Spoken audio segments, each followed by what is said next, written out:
우리는 교회가 무엇인가에 대한 말씀과 그리고 고린도 전서를 살펴보고 있습니다.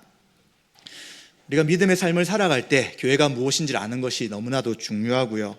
또 교회 가운데 우리가 여러 교회들이 있지만 우선은 고린도 교회를 통해서 또 어떻게 믿음의 삶을 살아가는 것이 하나님 앞에 바른 것이며 또 우리가 추구할 교회 방향인지를 생각해 보고 있습니다.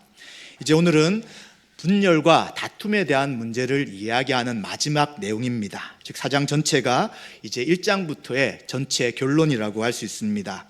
바울은 세상의 기준, 즉 세상적 지혜를 가지고 세상의 사람들이 지혜롭게 이야기하고 또 논리적으로 이야기하고 수학적인 방식을 쓰기 때문에 그것을 가지고 교회에 있는 사람들을 판단합니다. 그래서 어떤 지도자들은 말 잘하는구나, 어떤 지도자는 설득을 잘하는구나, 어떤 지도 이성적이구나, 이런 것을 가지고 어떤 지도자들을 따른다며 분열을 일으키고 있었습니다.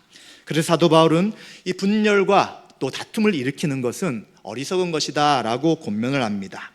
육에 속한 사람이라고 이야기합니다. 어린아이 같다고 이야기합니다. 육에 속했다는 것은 구원받지 못했다는 이야기가 똑같은 것이고요. 또 영적으로 어린아이라는 것은 성숙하지 못했다는 것을 이야기해 줍니다. 성숙해야 되는데, 잘해야 되는데 아직도 잘하지 못하고 있기에 분열과 다툼이 일어나고 있다라고 이야기를 합니다. 이제 바울은 마지막으로 예수님이 살아가신 삶, 그리고 자신을 비롯한 사도들이 살아가는 삶이 십자가의 길이라는 것을 소개하고 있습니다. 이 십자가의 길은 고린도 성도들이 같이 걸어갈 길임을 제시하면서 그 길을 함께 가도록 이 마지막 4장에서 이제 그 길을 권면해 주고 있습니다. 그래서 오늘은 성도가 가야 할 십자가의 길이라는 제목으로 함께 말씀을 살펴보며 은혜를 나누고자 합니다. 먼저 살펴볼 부분은 1절부터 8절까지인데 지금 이 사도는 사역자들이 누구인가 하는 이야기를 이어서 하고 있습니다. 먼저 1절 5절에 보시면 바울은 사역자들의 역할을 성도들이 바르게 알기를 원한다라고 이야기합니다. 왜 갑자기 또 이 사역자에 대한 이야기를 하고 있습니까? 그것은 3장 마지막 부분과 이어져 있습니다. 우리가 성경을 볼 때 한 장 한 장 또 한 장 안에서 절들이 나눠져 있기 때문에 떨어진 것처럼 보이지만 실제 성경을 썼을 때는 전체가 하나였습니다. 그래서 고린도 전서도 1장부터 전체를 다 하나로 봐야 되는 것입니다. 그러나 편의상 장이 나눠져 있는 것이죠. 그래서 3장 끝부분에 보시면 교회 사역자는 주님이 맡기신 일을 감당하는 사람들이다 라고 이야기합니다. 그래서 교회를 집이라고도 하고요, 교회를 밭이라고도 이야기하면서 하나님께서 맡기신 집과 밭을 잘 섬기도록 보낸 자가 사역자다라고 이야기를 합니다. 그리고 이들 사역자들은 심는 역할을 하는 사람이 있고요, 또 물을 뿌리는 역할을 하는 사람이 있고요, 그리고 마지막으로 잘하게 하신 분은 하나님이신 것이죠. 각자가 한 일에 상을 받는 것이고요, 누가 더 잘했다 못했다에 대한 판단을 할 수 없는 것입니다. 사역자들은 충성을 다하면 되는 것이고요, 각자가 자기 맡긴 일을 잘 감당하면 하나님께서 상을 주신다라고 이야기하는 것이죠. 그렇기 때문에 이 사역자들을 생각할 때 1절의 말씀처럼 그리스도의 일꾼이요 또 하나님의 비밀을 맡은 자로 여겨야 합니다. 그리스도께서 복음을 전하는 일을 맡겼고요, 또 숨겨져 있던 비밀인 복음을 전하는 역할을 하는 존재들이 바로 사역자들이라는 것이죠.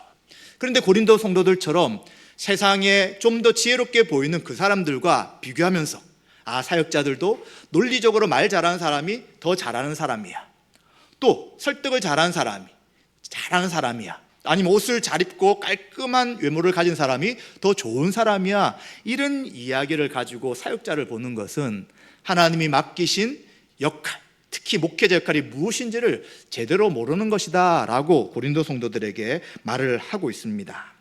하나님의 비밀인 복음을 맡아 청지기 역할을 하는 것이죠. 청지기가 무엇입니까? 자기 것이 아닌 거예요. 맡은 것, 맡긴 것을 잘 관리하는 역할이 청지기인데 목회자들이 바로 그 일이라는 것입니다. 하나님께서 성도들을 교회로 불러주셨고 이제 그 성도들을 하나님의 뜻 가운데 잘 섬기며 세우기 위해 청지기 역할을 해야 되는 것이 바로 사역하는 사람들이라고 이야기합니다. 그렇기 때문에 고린도 성도들은 바울이나 또 아볼로나 여러 사역자들을 추종하며 그들을 따른다라고 하며 분열할 필요가 없다는 것입니다. 그렇기 때문에 고린도 성도들은, 사역자들은 온전한 교회를 세우기 위해 하나님이 그 역할과 직분을 맡긴 사람인 것을 기억해야 되는 것이죠. 그렇기 때문에 사역자들이 할 일은 충성을 다하는 것입니다. 그래서 저도, 우리 성도님들도 각자 하나님 앞에 설 때가 있는 것이죠. 뭐 위에 불을 통해서 그가 한 것을 드러낸다고요? 바로 그리스도 위에란 것이죠. 저도 그리스도 위에 무엇을 쌓았는지를 마지막 때 주님 앞에 섰을 때 드러내야 되는 것입니다. 불로 태울 때 만약 아무것도 남지 않는다면 저는 책망을 받을 것입니다. 우리 성도님들도 마찬가지죠. 각자가 믿음의 삶을 살아갈 때 그 그리스도의 복음의 진리 가운데 말씀을 따라 살아가는 그 거룩한 삶이 남아있는지, 불에 타 없어지는 것이 남아있는지에 따라서 하나님 앞에 칭찬을 받거나 또 부끄러운 구원을 받을 수 있다는 것을 이야기해 주는 것입니다. 그렇기 때문에 저도, 우리 성도님들도 각자가 하나님 앞에 서서 해야 될 일들이 있다는 것을 기억하신다면 우리는 주님 앞에 충성스럽게 우리의 일들을 감당해 나가야 되는 것입니다. 그렇기 때문에 이러한 사역자를 제대로 이해한다면 이제 사역자들은 사람들에게 판단받는 존재가 아닌 것도 기억하라고 이야기합니다. 하나님이 교회를 섬기기 위해 사역자를 보내셨다면, 청직이라고 한다면 누가 그가 한 일을 판단하겠습니까? 당연히 보낸 사람이 하는 것입니다. 그런데 고린도 성도들은 사도 바울을 볼 때 좀 말이 어눌하네? 저 사람보다 아볼로가 더 좋네 라고 하면서 바울을 사도로 인정하지도 않고 또 그가 전한 복음을 거부하는, 판단하는 자세는 옳지 않다는 것을 분명히 이야기합니다. 하나님께서 하나님 보낸 사역자를 판단하는 것이지 사람들이 그 일을 마음대로 판단할 수는 없다는 것입니다. 또 좋은 판단이면 모르겠지만 세상적 관점과 세상적 지혜로 사역자를 이러쿵저러쿵 나눈다는 것은 이것이 결코 온전한 방식이 아니다라는 것을 말씀해 주고 있습니다. 그렇기 때문에 사도 바울은 고린도 성도가 자신을 판단하는 이야기들을 듣습니다. 바울은 사도가 아닌 것 아니냐, 바울은 예수님을 전하는 그 복음에 대한 것도 뭔가 좀 문제가 있는 것이 아닌가, 이런 잘못된 이야기를 할 때 바울 스스로는 자책하지 않는다는 것입니다. 왜 그럴까요? 자신을 스스로 자신의 사역과 삶을 돌아봤을 때 복음에 빗나간 삶을 살지 않았다는 것입니다. 많은 사람들이 어떤 이야기를 하더라도 사도 바울은 흔들리지 않을 수밖에 없다는 것을 이야기하고요, 자신은 사람들의 평가에 따라 움직이는 자가 아니라 하나님께서 맡기신 것에 충성하느냐 충성하지 않느냐가 자신을 판단하는 핵심이다라고 말하고 있는 것이죠. 그래서 그는 너무나 담대하게 나는 스스로 자책할 것이 없습니다, 당신들이 아무리 엉뚱한 이야기를 하더라도 흔들리지 않을 것입니다 라고 이야기합니다. 그런데 또 함께 말하는 것이 무엇이냐면 하나님 앞에 의롭다함을 얻는 의를 가진 것은 아닙니다 라고 이야기하는 것이죠. 스스로를 돌아봤을 때 자신은 맡긴 일을 잘 감당하지만 그렇다고 해서 이 일 때문에 하나님 앞에 의로운 자가 될 수 없다는 것입니다. 왜 그렇습니까? 하나님은 그 사람의 마음뿐만 아니라 그 행동 모든 것을 다 판단하시는 분이에요. 또 하나님 앞에는 조그마한 죄가 악이 없는 거룩하신 분이기에 어떤 누구도 그 거룩하신 하나님 앞에 서서 나는 괜찮습니다, 내가 했던 모든 행동은 의롭습니다 라고 변호할 수 없다는 것이죠. 그래서 사람들의 평가에 따라 자신은 흔들리지 않고, 그리고 그 평가가 나를 힘들게 하거나 또 그 잘못된 평가로 흔들릴 수는 없으나, 그러나 이 나의 충성을 다한 것은 하나님 앞에서는 자랑할 것이 못 된다라고 분명하게 이야기하는 것입니다. 하나님께서는 사역자들이나 우리 성도들의 모든 어둡고 감춰져 있는 것, 마음 안에 있는 것을 다 드러내시기 때문에 우리는 사람을 의지하며 신앙생활하거나 또 사람은 저도 생각해야 되겠지만 그 사람을 의식하며 목회해 나간다면 이것은 하나님의 뜻과 반하는 일을 할 수도 있기 때문에 우리 각자나 저나 하나님 앞에 칭찬 듣기 위해 믿음의 삶을 살아가야 되는 것입니다. 그리고 사도 바울은 이어서 6절 8절에 이제 사역자들을 통해서 겸손한 믿음의 삶을 살도록 하기 위해 하나님이 사역자를 보내셨다는 것을 잘 아십시오라는 이야기를 하고 있습니다. 사도 바울과 아볼로는 고린도 성도들이 기록된 말씀 밖으로 넘어서지 않도록 성도들을 가르치기 위해 본을 보이는 삶을 살았습니다. 그렇죠. 지금도 고린도 성도들이 세상적인 기준과 가치관을 가지고 교회에서 분열과 다툼을 일으키고 목회자를 판단하며 그리고 굉장히 어려운 신앙생활을 해나가는데 만약 이들에게 지속적으로 말씀을 가르치지 않는다면 어떻게 되겠습니까?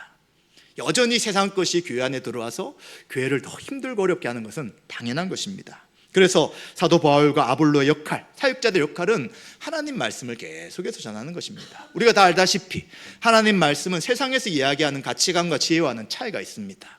세상 사람들은 눈에 보이는 것을 보고 살아갑니다. 증명할 수 있는 것을 진리라고 생각합니다. 논리적이고 과학적인 것이 참이라고 이야기합니다. 근데 성경은 뭐라고 이야기합니까? 보이지 않는 세상이 있다고 말합니다. 그리고 보이지 않는 하나님이 온 세상을 창조하셨다고 말씀합니다. 그리고 보이지 않는 하나님이 지금도 온 세상을 다스린다고 말씀하는 것이죠. 그래서 목회자들은 보이지 않는 하나님 나라를 선포하는 역할을 하는 것이죠. 만약 목회자임에도 불구하고 보이는 세상을 살아가는 이야기만 한다면 우리는 세상에 소망을 두고 살아갈 것입니다. 그러나 계속해서 충돌이 될 수 있으나 제가 할 역할은, 목회자가 할 역할은 성경에 나타난 보이지 않는 하나님의 나라, 살아계신 하나님, 그 하나님께서 이루신 구원의 일들을 보여주는 일을 한다면 우리는 이 두 가지의 갈등이 있을지라도 계속해서 참된 소망을 바라보며 믿음으로 살아가게 되는 것입니다. 그래서 그 일을 하도록 목회자를 보냈다는 것을 이야기해 주는 것이죠. 그런데도 불구하고 어느 한 지도자를 자랑하면서 또 다른 지도자를 대적하는 방식은 분쟁만 일으키는 것이지 하나님이 사역자들을 보낸 역할을 제대로 모르는 것이니 제발 지도자들을 따른다고 하면서 분열과 다툼을 일으키지 마십시오라고 말해 주는 것입니다. 그러면서 7절에 이제 이들에 대해 세 가지를 질문합니다. 첫 번째는 누가 여러분을 남보다 낫다고 구별했습니까? 스스로는 지금 낫다고 생각하는 거예요. 나는 이 사람을 따르니까 참 더 지혜로운 것 같아. 저 사람들은 참 어리석은 것 같아 라고 하면서 스스로 낫다고 누가 그렇게 하라고 했습니까? 묻습니다. 또 여러분에게 있는 것 중 받지 않은 것이 무엇입니까? 라고 묻습니다. 이게 어떤 이야기입니까? 하나님께서 은사를 주셔서 이들에게는 지혜와 그리고 지식의 말씀의 은사가 풍부하게 나타났습니다. 이게 스스로 있는 게 아니잖아요. 받았잖아요.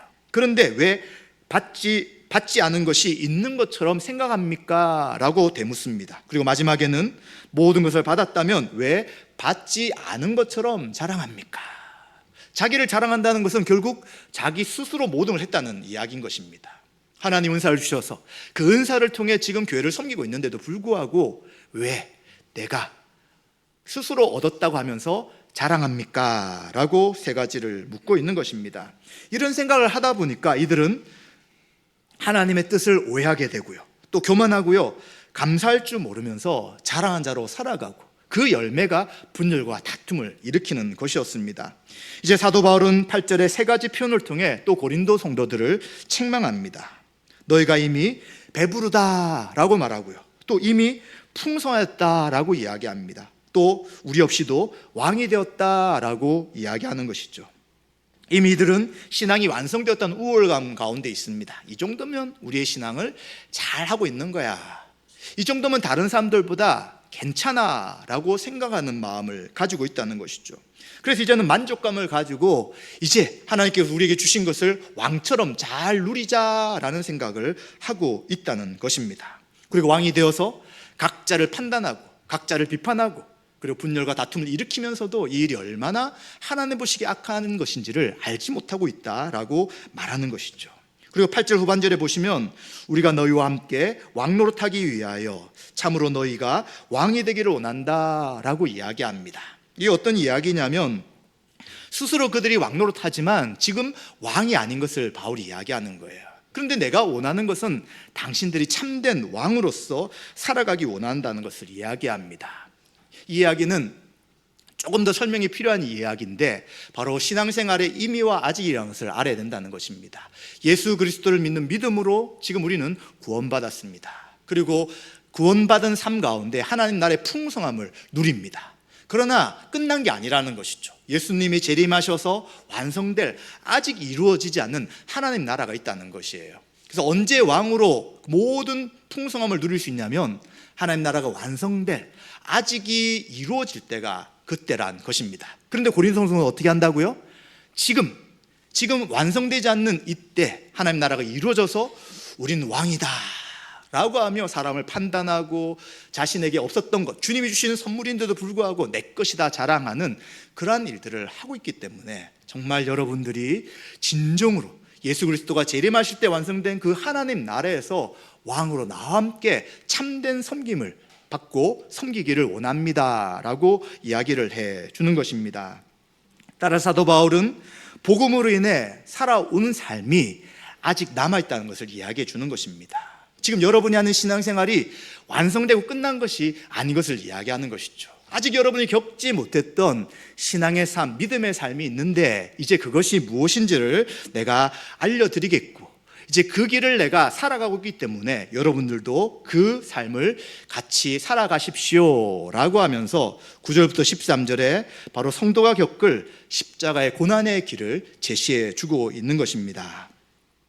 하나님께서는 사도인 우리들을 어떻게 하셨다라고 9절에 고백하고 있냐면 죽이기로 작정된 자 같이 끄트머리에 두셨다라고 이야기합니다. 굉장히 어려운 이야기를 하고 있습니다. 사도들은 복음을 전하는 자입니다. 하나님 나라의 복음 가운데 풍성한 삶을 살아가는 사람들입니다. 그런데 뭐라고 설명하냐면 이들은 마지막 죽음 앞에 있는 자들처럼 하나님이 두셨다고 이야기하죠. 도대체 왜 사도들이 죽을 자처럼 되어 있습니까?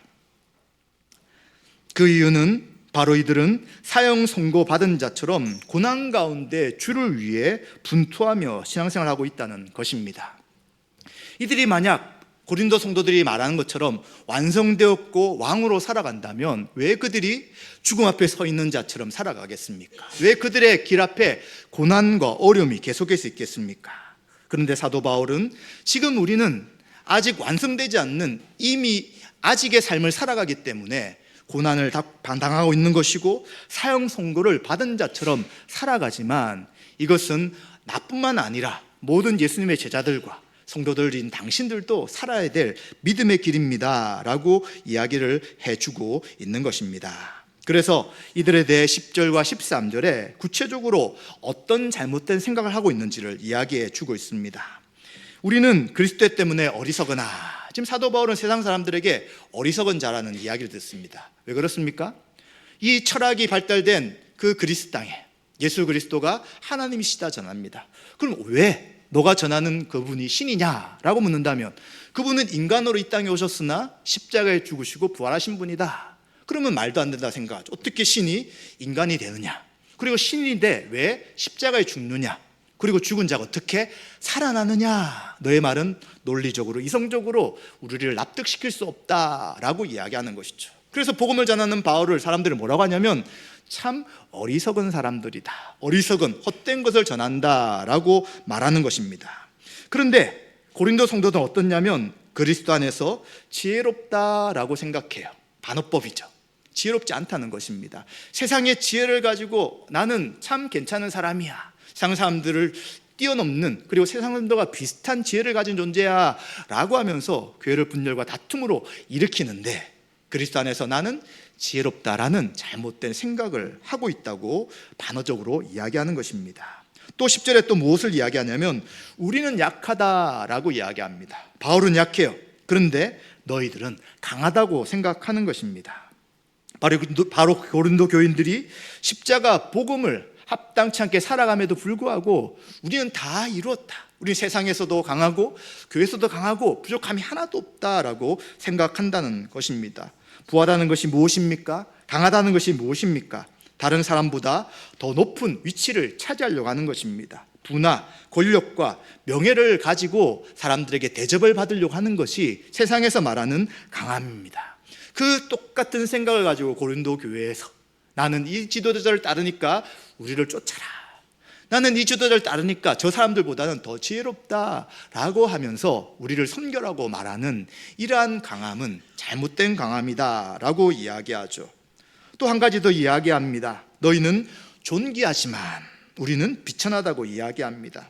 사도 바울은 죽음 앞에 서 있는 끄트머리에 사형당할 자처럼 사람들에게 대우받으며 날마다 고난과 어려운 길을 살아가는데 고린도 성도들은 존귀하다고 생각하는 것입니다. 세상에서도 우리는 존경을 받아야 되고요, 교회 안에서 존경을 받아야 되고 어떤 누구도 나를 함부로 대접하면 안 된다라고 생각하는 것이죠.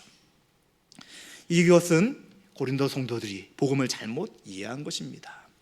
완성되었을 때, 하나님 나라가 임했을 때 성도들은 온전한 존귀함을 누릴 것입니다. 그러나 이 땅에서는 예수 그리스도가 존귀함을 누리지 못하고 사람들에 의해 배신당하며 십자가 못 박혀 죽으신 것처럼 예수님을 따라가는 모든 성도들은 존귀함을 받을 수가 없다는 것입니다. 예수님 믿느냐? 야, 무슨 예수를 믿느냐? 여러분 아마 나이가 있으신 분들은 기억하실 거예요. 예수 믿는 사람을 예전에 뭐라고 했냐면 환자라고 이야기했어요. 예수쟁이라고 이야기했습니다. 우리를 비난하기 위해서 저 사람 뭔가 정신이 이상하구나 생각했고요. 또 예수를 쫓아가는 삶을 왜 살까? 그렇게 생각했던 것이 우리를 지칭하는 표현이었습니다. 지금 이제 교회도 커지고 성도도 많았기 때문에 그런 말은 하지 않지만, 그러나 우리는 세상 가운데 존경을 받을 자들이 아니라는 것을 기억해야 합니다. 지금도 많은 세상 사람들이 교회를 비난합니다. 어쩌면 당연한 것이죠. 복음을 모르는 자들, 무엇이 존귀한지 모르는 자들이 어떻게 교회를 존귀하게 대하겠습니까? 사도 바울은 비천하게 대우받는 것이 당연하다라고 이야기를 하고 있습니다. 왜요? 예수님이 비천한 대우를 받으셨고 비천한 길을 가셨기 때문에 그를 따라가는 교회와 성도는 당연히 비천해져야 된다라고 말하는 것입니다.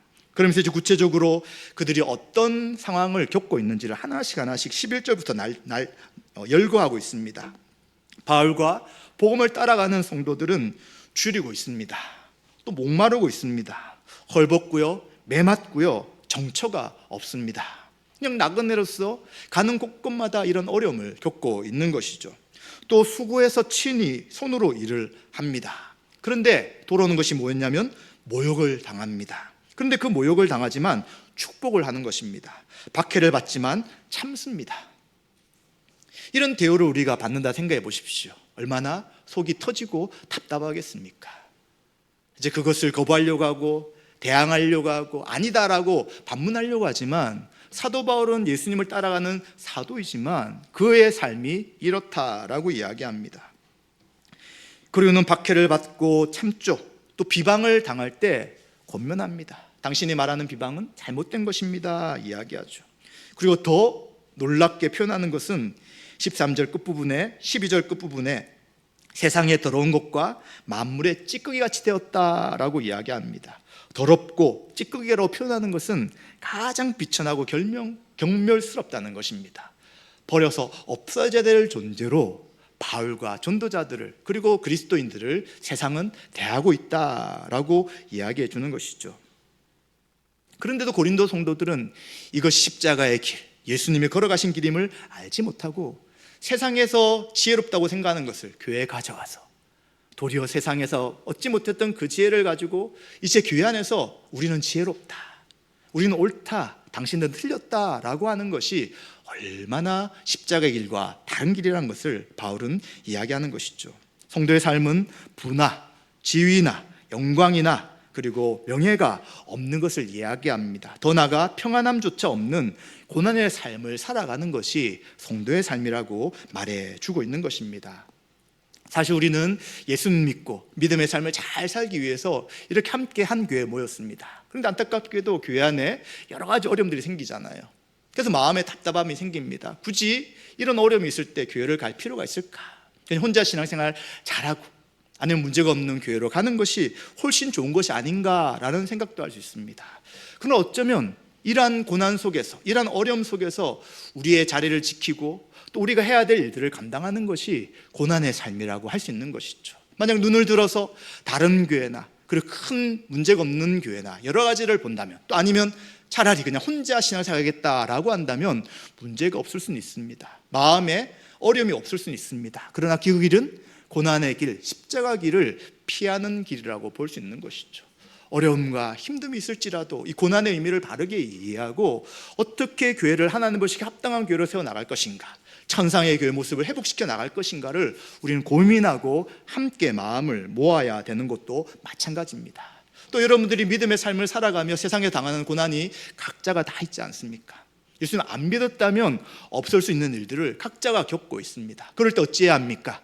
괜히 예수님 믿었어, 예수님 믿기 전에 이런 일이 없었는데 라고 생각할 것이 아니라 예수님이 걸어가신 길을 내가 걸어가구나, 이 길이 바로 고난의 길이구나 라고 생각해야 된다는 것입니다. 사도 바울과 같이 살아가는 사람은 그렇게 많지는 않을 것입니다. 목회자인 저도 사도 바울과 같이 살아가는 이런 여러 가지 어려움들은 다 겪지 못했습니다. 그러나 각자가 겪는 그 삶이 우리에게 주신 고난이라면 그것을 잘 감당해 나가야 되는 것이고요, 이것을 당한다고 해서 감사하지 못하거나 또 왜 이런 어려움을 주시거나 라고 생각할 것이 아니라 이 일을 통해 우리에게 또 나에게 무엇을 알게 하시는가, 또 이 고난을 어떻게 잘 이기고 견뎌 나갈 것인지를 말씀을 통해 또 성령님의 인도하심 가운데 바르게 그것을 헤쳐 나가야 될 것입니다. 그래서 사도 바울은 바로 이러한 이야기를 통해서 우리가 당하는 이러한 처지가 성도들이 걸어가는 십자가의 길과 동일하다는 것을 이야기해 주고 있습니다. 그런데 여러분들은, 고린도 성도들은 그 길을 아직 겪지 않았기에 지금 스스로 자랑하고 교회를 분열하려고 하고 그리고 나누고 하나됨을 힘써 지키지 않는 모습이 있다는 것을 이야기하시는 것이죠. 아마 우리 성도님들 그것을 대부분 겪으셨을 것입니다. 신앙이 처음 시작할 때, 또 성숙하지 않을 때는 고난이 별로 없습니다. 또 고난을 당하면 굉장히 어렵고 힘들어합니다. 그러나 성숙한 성도들은 고난을 겪으면서 고난 속에서 이제 우리의 신앙이 연단되고 단련되는 것이죠. 고난을 겪음을 통해 우리 가운데 성령 하나님이 계신 것과 우리 가운데 깨어질 우리의 자아의 모습들이 발견되게 되고 이제 더 주님을 따라 살아갈 수 있는 것입니다. 그래서 어떤 면에서는 많은 신앙의 선배들이 고난은 감춰진 축복이다라는 이야기를 해주는 것이 바로 그 일 때문인 것입니다. 아마 우리 교회를 섬겨나가는 성도님들도 누구보다도 많은 고난과 어려움을 겪었을 것입니다. 그런데 이 모든 것은 하나님이 우리를 저주하시거나 우리를 미워서 하시는 것이 결코 아니라 하나님 우리를 사랑하시고 또 우리가 더 연단되어서 예수 그리스도를 더 닮아가기 위한 것임을 우리는 생각해야 될 것입니다. 이때 다른 것을 바라보지 마시고 오직 주님을 바라보시기 바랍니다. 고난당하되 십자가의 길을 걸어가되 그 일을 묵묵하게 걸어왔던 사도들과 그리고 신앙의 선배들을 바라보시기 바랍니다. 그리고 사도 바울은 이러한 권면을 하면서 내가 당신들을 부끄럽게 하려고 하는 말이 아닙니다 라고 하며 마지막 권면을 14절부터 21절에 하고 있습니다. 이제 바울은 이들을 자녀같이 권하고 있다고 이야기합니다. 사실 스승은 많죠. 그러나 아버지는 없다고 이야기합니다. 사도 바울은 이들을 복음으로 낳은 사람이라고 이야기합니다. 그래서 내가 아버지 입장으로 복음을 낳은 입장에서 너희들에게 권면하는 것이니까 부끄럽게 하고 창피하게 하고 너희들의 모든 부족함을 드러내서 그리고 너희들을 아프게 하려고 하는 것이 아니다라는 것을 분명하게 이야기합니다. 그리고는 바울은 디모데를 보낼 것이다 라고 이야기합니다. 왜 또 다른 목회자인 디모데를 보낼까요? 바울은 지금 고린도 성도들이 다시 교만함과 그리고 또 분열과 그리고 세상의 지혜를 가지고 살아가려고 하는 것을 바꿀 수 있는 유일한 길이 복음임을 알고 있기 때문입니다. 디모데를 통해 바울이 전하는 복음의 말씀을 다시 전하고자 하는 것이죠. 다시 진리 가운데 서도록 그 사역들을 하도록 하는 것입니다. 왜냐하면 바울은 지금 고린도에 갈 상황이 아니기 때문인 것이죠.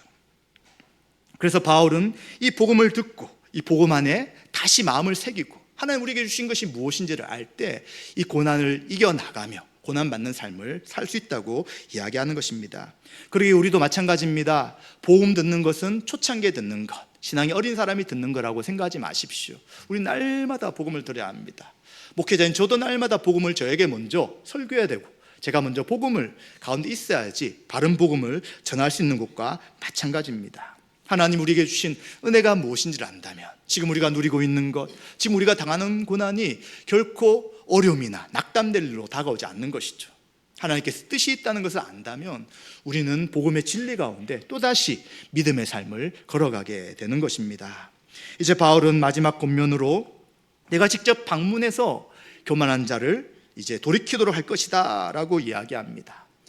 지금 말씀을 이렇게 편지를 통해 전하지만 만약 그래도 그것을 받아들이지 않는 성도가 있다면 직접 가겠다고 이야기하는 것이죠. 그래서 그에게 어떤 열매가 있는지를 테스트해 보겠다는 것입니다. 말만 있는지 정말 구원하는 능력을 가진 복음의 능력을 가지고 있는지를 나타내 보겠다라고 이야기합니다. 세상에서 이야기하는 이 지혜, 말 잘하는 것, 논리적인 것, 이것은 실제로는 사람을 변화시킬 수 없습니다. 누가 사람을 변화시킵니까? 무엇이 사람을 새롭게 합니까? 복음이잖아요. 예수 그리스도가 죽으시고 부활하시며 우리 죄를 위해 십자가에 죽으셨다는 그 복음만이 사람을 새롭게 하고 그 사람을 구원으로 이끌며 하나님의 사람으로 변화되게 하는 것입니다. 아무리 말을 잘하고 지혜롭다고 이야기할지라도 그것은 말로 끝나고 없어져 버리는 것입니다. 그래서 바울은 아직도 돌이키지 못한다면 내가 직접 가서 정말 그렇게 말하는 사람에게 능력이 있는지를 보겠다라고 말하는 것이죠.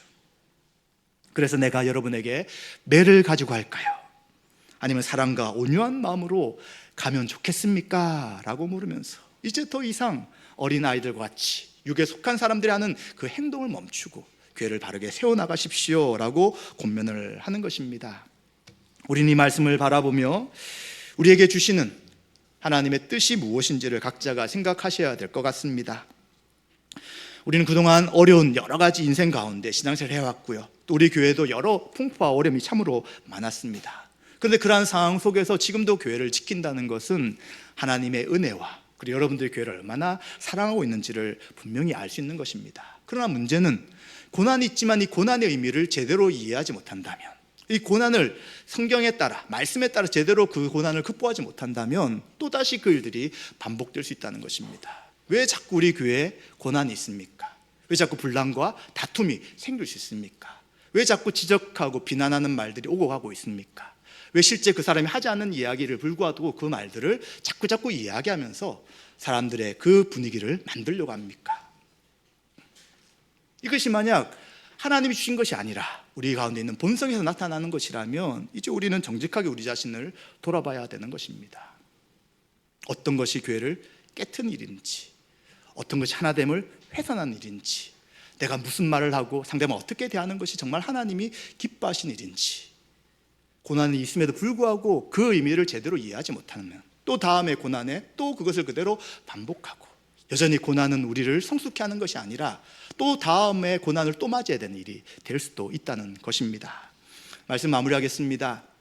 우리에게 개인적으로든 교회적으로도 많은 고난과 어려움을 우리는 당하고 있습니다. 성도의 삶은 당연한 것입니다. 예수님이 걸어가신 길이며 사도들이 걸어간 길이기에 이상하게 생각하지 마시고요, 우리가 고난을 겪을 때 꼭 기억할 것은 이제 이 고난을 통해 우리를 연단하신 하나님의 뜻이 있다면 그 뜻을 잘 믿음으로 받아들여서 다음에는 이런 상황이 있지 않도록, 또 다음에는 이런 고난 속에서도 말씀에 따라서 이 일들을 잘 해결해 나갈 수 있도록 하나님의 도움을 구하는 것이 고난을 당하는 개개인과 교회가 생각해야 될 바른 은혜일 것입니다. 이런 은혜가 저와 여러분들에게 충만하시기를 주님의 이름으로 축원드립니다.